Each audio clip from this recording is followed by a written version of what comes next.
ناظرین، حسین الشیخ PLO یعنی تنظیم آزادی فلسطین کے سیکرٹری جنرل ہیں، اور بہت سے لوگوں کا یہ خیال ہے کہ وہ آنے والے وقتوں میں محمود عباس یعنی فلسطینی صدر کے جانشین ہو سکتے ہیں۔ حال ہی میں حسین الشیخ نے ایک بیان دیا ہے جس میں انہوں نے یہ کہا ہے کہ جنگ بندی کے بعد ہمیں فلسطین کے مقصد اور اپنے طریقہ کار کو درست کرنا پڑے گا، اور انہوں نے ساتھ ہی حماس کو بھی مشورہ دیا کہ وہ اپنی حکمت عملی پر نظر ثانی کرے۔ انہیں ایسا بیان دینے کی ضرورت کیوں پیش آئی؟ ناظرین، ہم پاکستانی اور مسلمان ہونے کے ناطے سے ہم نے ہمیشہ فلسطین کے مسئلے کو ایک خاص نظر سے دیکھا ہے۔ یہ ہمارے لیے غیرت ایمانی کا معاملہ ہے، اور ٹھیک ہے، ہونا بھی چاہیے۔ ہم نے ہمیشہ اسرائیلیوں کی بربریت اور فلسطینیوں کی محرومی کی بات کی ہے، اور 7 اکتوبر کے بعد سے تو تمام دنیا ماسوائے چند مغربی حکمرانوں کے اسرائیل کی مذمت کر رہی ہے اور فلسطینیوں کے ساتھ اظہار یکجہتی کر رہی ہے، جو کہ بہت اچھی بات ہے اور ایسا ہی ہونا چاہیے۔ لیکن آج میں ایک اور زاویے سے اس مسئلے کو دیکھنا چاہوں گا جس پر بوجہ بات نہیں ہوتی، لیکن مسئلے کے پائیدار حل کے لیے میری نظر میں اس بات کو سمجھنا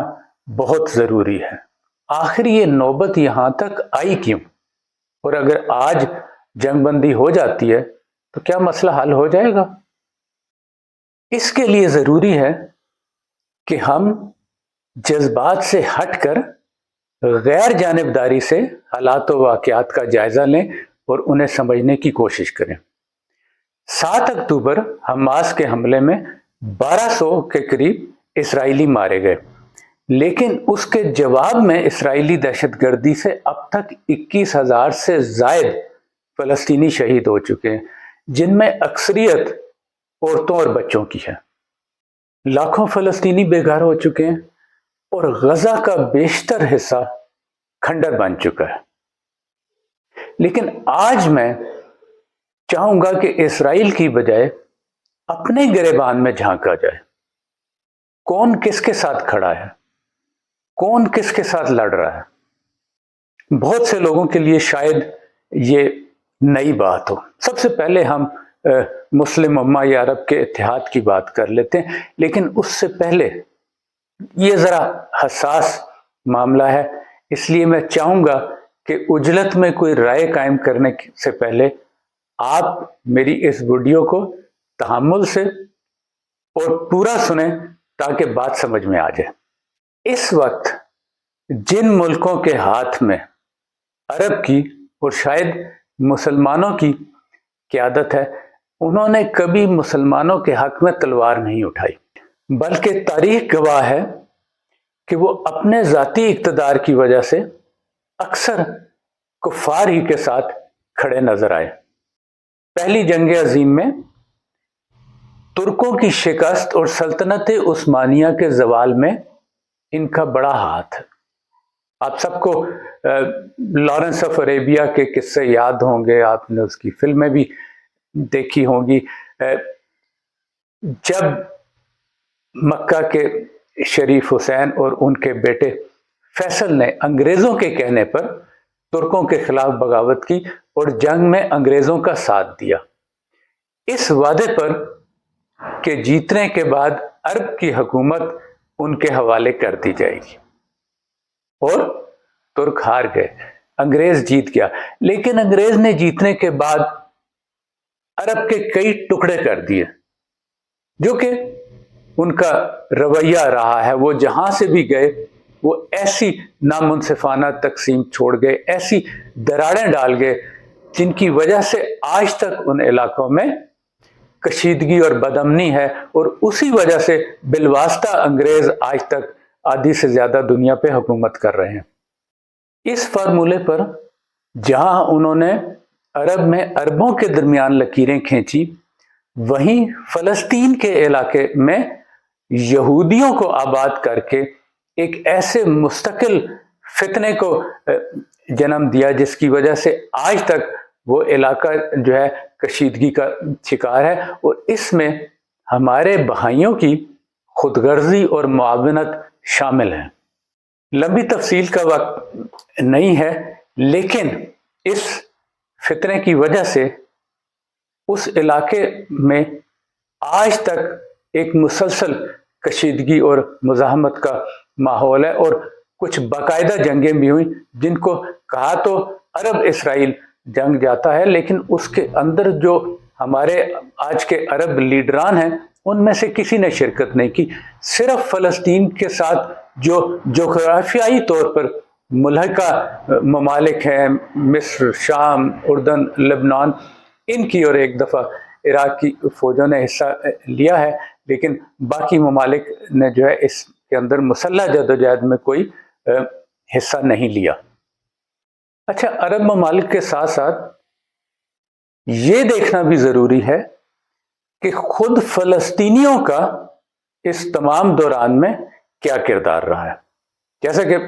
میں نے کہا، آپ دیکھیے کہ جو پہلی عرب اسرائیل جنگ ہوئی وہ 1948 میں، اور وہ ہوئی جب اقوام متحدہ نے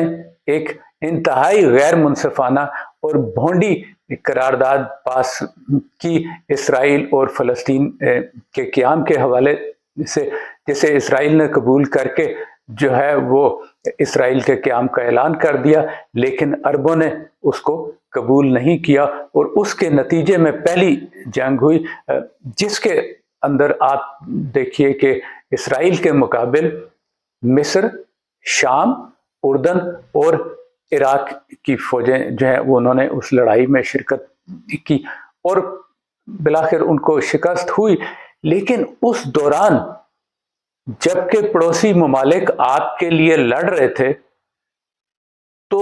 فلسطینیوں کی نصف آبادی کو 7.5 لاکھ فلسطینی نقل مکانی کر رہے تھے، اور ان میں سے بیشتر وہ تھے جو خوشحال تھے، جن کے پاس وسائل موجود تھے کہ وہ دوسرے علاقوں میں، دوسرے ملکوں میں جا کے سیٹل ہو سکیں۔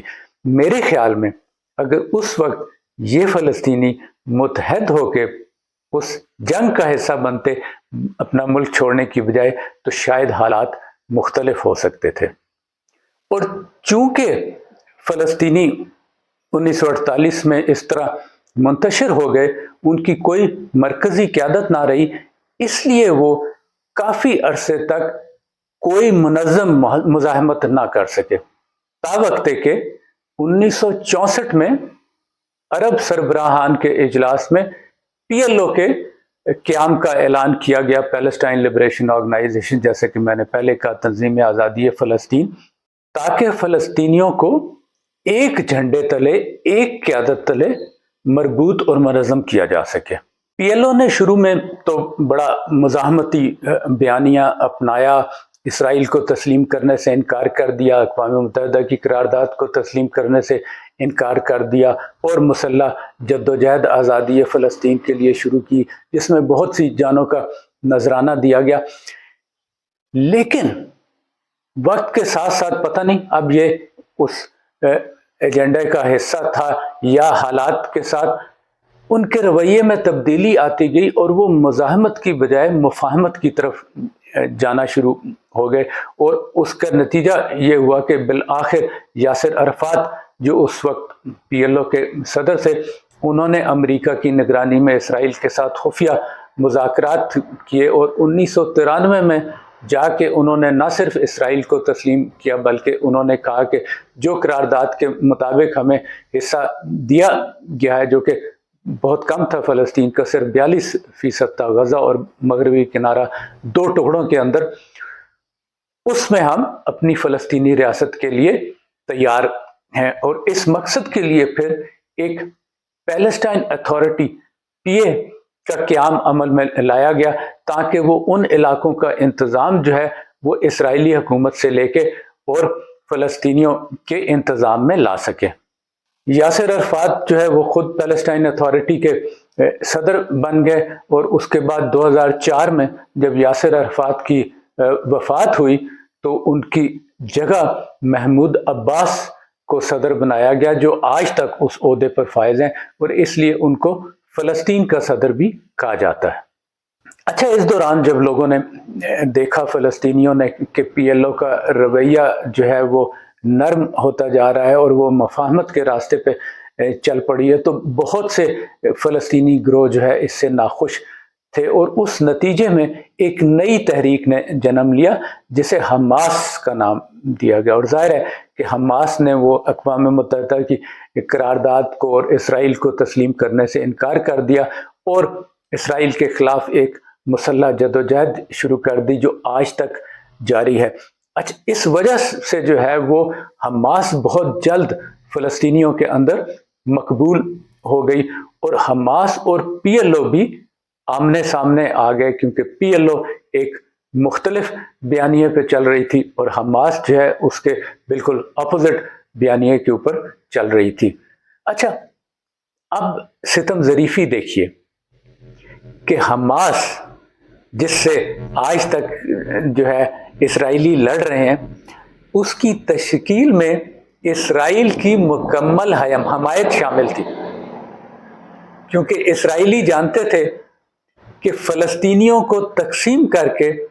وہ زیادہ بہتر طور پر ان کے ساتھ نمٹ سکتے ہیں، اور یہ اسرائیل کی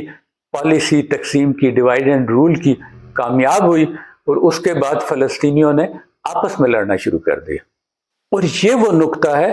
جسے سمجھنا بہت ضروری ہے۔ اچھا، پھر 2006 میں پیلسٹائن اتھارٹی جو ڈی فیکٹو فلسطین کی حکومت تھی، اس کے الیکشن ہوئے، جس میں حماس نے بھی شرکت کی، اور حماس جو ہے وہ پی ایل او کے مقابلے میں زیادہ سیٹیں جیت کے، ظاہر ہے اس کی وجہ سے حماس کی حکومت بننی تھی۔ اب صدر محمود عباس پی ایل او کے وزیر اعظم اور حکومت حماس کی، وہ دونوں آپس میں چل نہیں سکے، اور نوبت یہاں تک پہنچی کہ اگلے سال 2007 میں دونوں کے درمیان باقاعدہ مسلح جنگ ہوئی، جیسے بیٹل آف بردرز، بھائیوں کی لڑائی بھی کہا جاتا ہے، اور اس کے نتیجے میں یہ ہوا کہ فلسطینی مکمل طور پر آپس میں بٹ گئے۔ ایک علاقہ جو غزہ کا تھا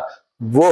حماس کے قبضے میں آ گیا، اور جو علاقہ جیسے مغربی کنارہ کہتے ہیں اس میں جو ہے وہ پی ایل او کی حکومت قائم رہی۔ اور یہ بہت کم لوگوں کو دیکھیے سمجھ میں آتی ہے کہ اس وقت عملاً دو فلسطین ہیں، ایک غزہ جو اسرائیل کے ساتھ لڑ رہا ہے، اور دوسرا مغربی کنارہ جو بیچارے بغیر لڑے مار کھا رہے ہیں۔ عالمی طاقتیں پی ایل او یا پیلسٹائن اتھارٹی کو نمائندہ حکومت مانتی ہیں، اور الیکشن جیتنے والی حماس کو دہشت گرد تنظیم کہا جاتا ہے۔ اچھا، اس تمام وقت اس کشیدگی کے دوران اسرائیل مغربی کنارے میں اپنی نئی آبادیاں بناتا جا رہا تھا، اور مزید یہودیوں کو وہاں پہ آباد کر رہا تھا، اور پی ایل او اسے اس کام میں روکنے سے جو ہے وہ قاصر رہی، جس کی وجہ سے حماس کی مقبولیت مزید بڑھی اور پی ایل او کی مقبولیت میں کمی آئی۔ آج بھی جب حماس اسرائیل کے ساتھ نبرد آزما ہے اور فلسطینیوں پر ظلم کے پہاڑ توڑے جا رہے ہیں، پوری دنیا ان کے لیے آواز اٹھا رہی ہے، تو پی ایل او اور پیلسٹائن اتھارٹی جو ہے وہ اس جنگ میں شامل نہیں ہے، بلکہ ایسا لگتا ہے کہ پی ایل او انتظار کر رہی ہے کہ کسی طرح حماس کمزور ہو جائے تو پھر وہ امریکہ کی مدد سے پورے فلسطین کے اوپر حکمرانی کر سکیں۔ حالانکہ میرے خیال میں اس وقت اگر فلسطینی متحد ہو جاتے تو اسرائیل کے لیے خاصی مشکل پیدا کر سکتے تھے، اور عرب ممالک کے لیے بھی شاید جنگ سے باہر رہنا مشکل ہو جاتا۔ دعا کریں کہ یہ نیا سال فلسطینیوں کے لیے اور تمام انسانیت کے لیے بہتر ثابت ہو۔ لیکن ایک بات تو طے ہے، اگر فلسطین کو آزاد ہونا ہے، ویسے تو یہ کشمیر کے لیے بھی ٹھیک ہے، اگر فلسطین کو آزاد ہونا ہے تو سب سے پہلے فلسطینیوں کو خود متحد ہونا پڑے گا۔ باقی لوگوں کے لیے تو میں صرف اتنا کہہ سکتا ہوں کہ یورپ کی غلامی پہ رضامند ہوا تو، یورپ کی غلامی پہ رضامند ہوا تو، مجھ کو تو گلہ تجھ سے ہے، یورپ سے نہیں ہے۔